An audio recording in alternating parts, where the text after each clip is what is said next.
नमस्कार. आज मी आपणासाठी अक्षय तृतीया विशेष थाळी करणार आहे. ही थाळी पूर्णपणे सात्विक, पारंपरिक, पचायला हलकी तसेच शरीराला थंडावा प्रदान करणारी आहे. चला तर बघूया पहिला गोड पदार्थ. यासाठी मी 1 कप तांदूळ व अर्धा कप मूग डाळ घेतलेली आहे. आता हे तांदूळ एका मोठ्या बाउल मध्ये घेऊन 2 ते 3 पाण्याने स्वच्छ धुवून घेतले व कुकर मध्ये काढून घेतले. यानंतर मी अर्धा कप मूग डाळ ही देखील मी एका मोठ्या बाउल मध्ये टाकून 2 ते 3 पाण्याने स्वच्छ धुवून घेतली व आता ही धुतलेली डाळ देखील मी याच कुकर मध्ये काढून घेतली. तसेच 1 कप दूध व 2 कप पाणी ही डाळ व तांदूळ शिजण्यासाठी मोजून या कुकर मध्ये टाकले.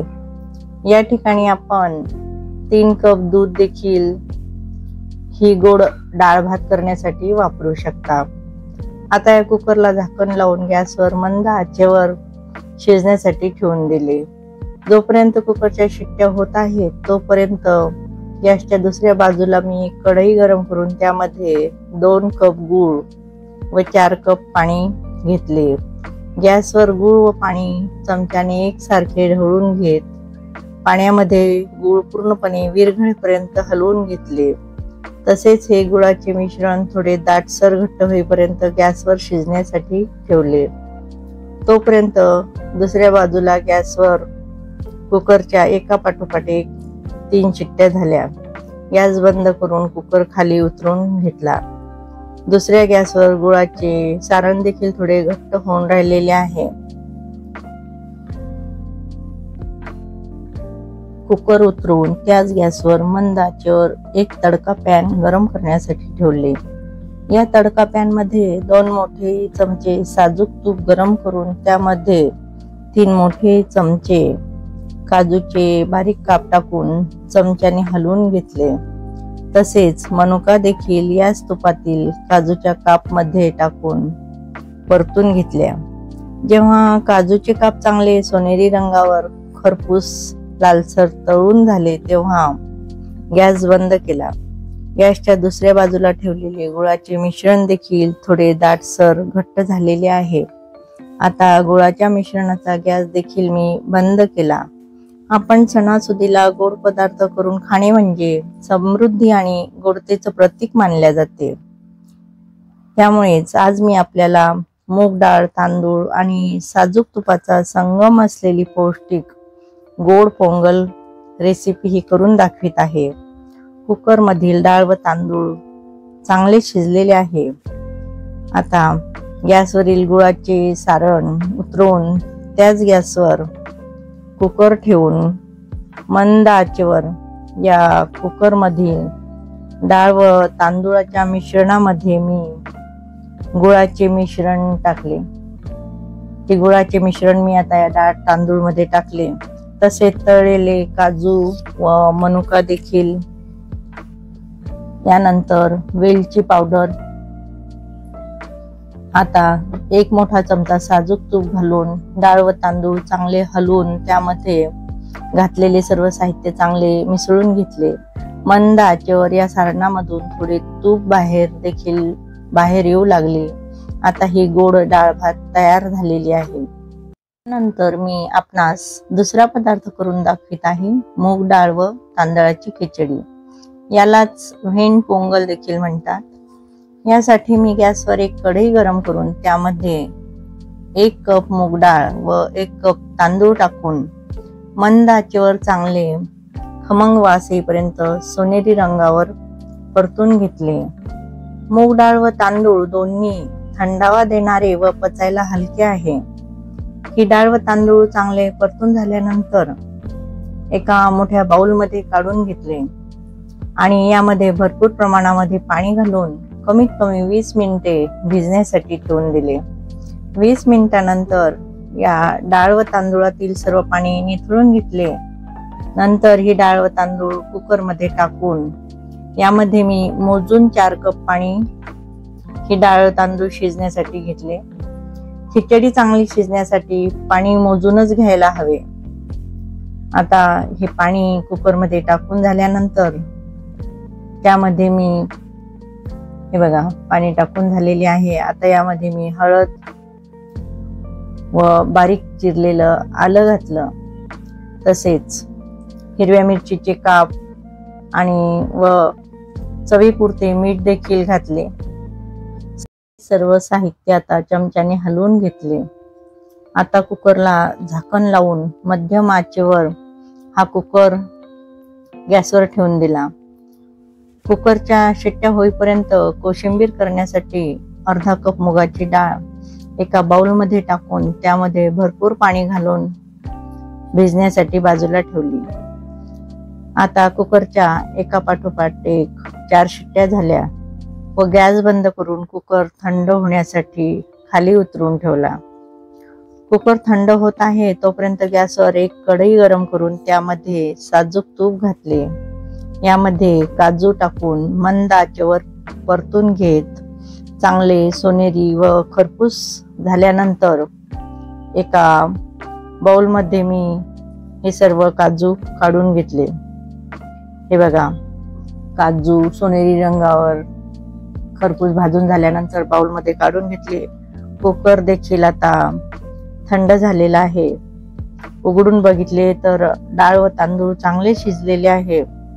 ज्या कढईमध्ये काजू परतून घेतले त्याच कढईमध्ये मी आता जिरे घातले। जिरे थोडे लालसर झाल्यानंतर त्यामध्ये मिरे टाकून थोडे परतून घेतले व लगेच नंतर या कढईमध्ये हिंग व कढीपत्ता टाकून सर्व फोडणी चांगली परतून घेतली। ही फोडणी परतून झाल्यानंतर यामध्ये मी कुकरमध्ये शिजलेले डाळ व तांदूळ टाकून फोडणीतील सर्व साहित्य व शिजलेले डाळ तांदूळ चांगले परतून घेत एकत्र मिसळून घेतले। आता यामध्ये तळलेले काजू घालून ते देखील मी चांगले मिक्स करून घेतले। आता ही मूग डाळ तांदळाची खिचडी किंवा व्हेन पोंगल तयार झालेली आहे। आता तिसरी रेसिपी मी करीत आहे दुधी किंवा भोपळ्याची कोशिंबीर। ही कोशिंबीर करण्यासाठी मी एक दुधी घेऊन त्याचे वरील पूर्ण साल काढून घेतले व या दुधीचा किसणीने किस तयार करून घेतला। किस तयार करीत असताना हा किस काळा पडू नये म्हणून अंदाजे 2 कप पाणी कढईमध्ये घेऊन गॅसवर गरम करण्यासाठी ठेवले। आता अर्धी राहिलेली दुधी देखील पूर्णपणे मी किसून घेतली। या दुधीचा किस मोजून घेतला तर तो 1.5 कप आहे।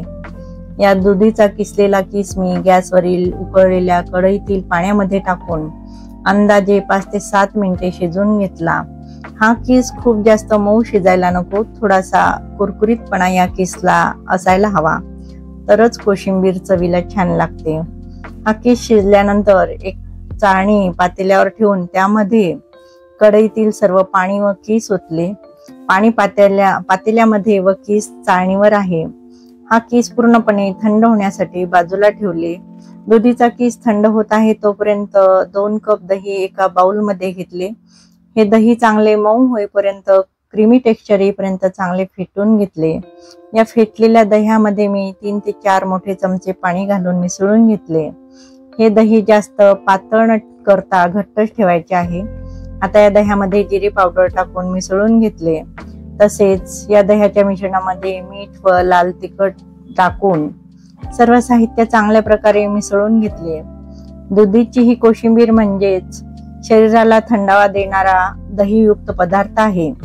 या तयार झालेल्या दह्यामध्ये गरम दुधी टाकली तर दही फाटू शकते, त्यामुळे दुधी थंड करूनच कोशिंबीर करावी। या दह्यामध्ये थंड झालेल्या दुधीचा किस व दही मी चांगले मिसळून घेतले। गॅसवर एक तडका पॅन मध्ये 2 ते 3 मोठे चमचे तेल गरम करून त्यामध्ये मी जिरे घातले, त्यानंतर हिंग घातला। आता यानंतर यामध्ये मी 10 ते 12 कढीपत्त्याचे पाणी, 2 हिरव्या मिरच्यांचे तुकडे व एका सुक्या लाल मिरचीचे तुकडे करून घातले। आता ही फोडणी मी तयार केली. दुधी व दह्याच्या मिश्रणामध्ये थोडी बारीक चिरलेली कोथिंबीर घातली आणि वरती तडका पॅन मध्ये तयार केलेली फोडणी टाकली. अशा प्रकारे ही दुधी व भोपळ्याची कोशिंबीर तयार आहे. आता मी चौथा पदार्थ करीत आहे, काकडी व मूग डाळीची कोशिंबीर. ही कोशिंबीर करण्यासाठी मी आधी 2 काकड्या किसून घेतल्या आणि एका मोठ्या बाउल मध्ये या काकडीचा कीस घेतला. यामध्येच मी अर्धा कप भिजवलेली मूग डाळ होती ती घेतली. तसेच ओले खोबरे मी किसून घेतलेले आहे, ते देखील या काकडी व मूग डाळीच्या मिश्रणामध्ये टाकले. यावरती मी बारीक चिरलेली कोथिंबीर देखील घातली. या मिश्रणाच्या वरती मी एक लिंबू कापून घेतला व या लिंबाचा रस मी या मिश्रणावर घातला. हे बघा, लिंबू कापलेले मी याचा रस काढून या मिश्रणावर टाकला. वरती मी चवीपुरते मीठ या मिश्रणावर घातले. यानंतर एक तडका पॅन गॅसवर गरम करण्यासाठी ठेवले. त्यामध्ये मी एक लहान चमचा खोबऱ्याचे तेल घातले. हे बघा, खोबऱ्याचे तेल मी घातले. यामध्येच मी मोहरी, हिंग, कढीपत्ता, कापलेली हिरवी मिरची घालून ही फोडणी चांगली परतून घेतली व त्यानंतर काकडी व मूग डाळीच्या मिश्रणामध्ये टाकून सर्व साहित्य चांगले मिसळून घेतले. अशा प्रकारे प्रथिनयुक्त ताजेपणाचा स्पर्श देणारी ही कोशिंबीर तयार झालेली आहे. यानंतर 5वा पदार्थ किंवा पेय आहे, पानकम किंवा पक. हे पेय तयार करण्यासाठी मी 4 कप पाणी एका मोठ्या बाउल मध्ये घेतले. यामध्ये 10 मोठे चमचे भरून गुळ पावडर टाकली. हे पेय धार्मिक दृष्ट्या विष्णूला अर्पण केला जाणारा एक पेय प्रकार आहे. हे पेय शरीराला ऊर्जा व थंडावा देते. या पेयामध्ये गुळ, वेलची व लिंबाचं पावित्र्य आहे. हे बघा, या बाउल मधील पाण्यामध्ये 10 चमचे गुळ पावडर टाकून झालेली आहे. यानंतर मी 4 वेलची एका खलबत्त्यामध्ये टाकून कुटून घेतली व त्याची साले बाहेर काढून घेतली आणि त्यामध्येच 10 ते 12 केसर काड्या टाकून त्या देखील वेलची सोबत थोड्या बारीक करून घेतल्या. गुळाच्या पाण्यामध्ये खलबत्त्यामध्ये बारीक केलेली वेलची व केसर टाकली. हे बघा, वेलची केसर. त्यानंतर त्यामध्ये 2 मोठे चमचे भरून लिंबाचा रस घातला. या गुळाच्या पाण्यामध्येच मी 2 लहान चमचे आल्याचा रस घातला व नंतर 1 चिमूटभर जायफळ पावडर या गुळाच्या मिश्रणामध्ये टाकून मिश्रण चांगले मिसळून घेतले. अशा प्रकारे पानकम किंवा पक पेय आपले तयार झालेले आहे. 6वा पदार्थ आहे बटाटा जिरा भाजी. ही भाजी करण्यासाठी मी कुकरमध्ये 2 बटाटे टाकून त्यामध्ये पाणी घातले. कुकरचे झाकण लावून मोठ्या आचेवर कुकरच्या 4 शिट्ट्या होऊ दिल्या. कुकर थंड झाल्यानंतर बटाटे काढून सोलून घेतले व या बटाट्याचे अगदी लहान लहान काप तयार केले. ही एक पारंपरिक फोडणीची रुचकर भाजी आहे. साधी पण चविष्ट व सर्वांना आवडणारी भाजी देखील आहे. आता बटाट्याचे काप तयार झालेले आहे. गॅसवर एक कढई गरम करण्यासाठी ठेवली. या गरम कढईमध्ये मी 2 पळी तेल गरम करून घेतले व त्यामध्ये मी मोहरी, यानंतर जिरे व हिंग, कढीपत्ता तसेच हिरव्या मिरचीचे काप टाकून थोडे परतून घेतले. यामध्येच मी आता हळद टाकून ती देखील थोडी परतून घेतली. ही हळद परतून झाल्यानंतर वरती मी धने पावडर घालून ती देखील चांगल्या प्रकारे परतून घेतली. ही फोडणी परतून झाल्यानंतर यामध्येच मी बटाट्याचे बारीक काप टाकले. आता ही फोडणी व बटाट्याचे काप चांगले परतून घेत एकमेकांमध्ये चांगले मिसळून घेतले. आता या कढईमध्ये मी चवीपुरते मीठ घातले व सर्व मिश्रण परत चांगल्या प्रकारे मिसळून घेतले। शेवटी बारीक चिरलेली कोथिंबीर या तयार झालेल्या बटाट्याच्या भाजीवर घातली व अशा प्रकारे बटाटा जिरा भाजी तयार झालेली आहे। मी अशा प्रकारे कांदा लसूण विरहित सात्विक 6 पदार्थ आपल्याला तयार करून दाखवलेले आहे। याची थाळी तयार करून देवाला नैवेद्य दाखवणार आहे। ही थाळी केवळ अन्न नाही तर संस्कृती, श्रद्धा आणि परंपरेचा एक उत्सव आहे। यंदाच्या अक्षय तृतीयेच्या शुभ मुहूर्तावर या सात्विक थाळीचा अनुभव आपण अवश्य घ्या। तुम्हाला जर माझी रेसिपी आवडली असेल तर माझ्या चॅनलला लाईक, शेअर आणि कमेंट करायला विसरू नका, जेणेकरून माझ्या नवनवीन रेसिपीज आपणापर्यंत पोहोचतील। धन्यवाद।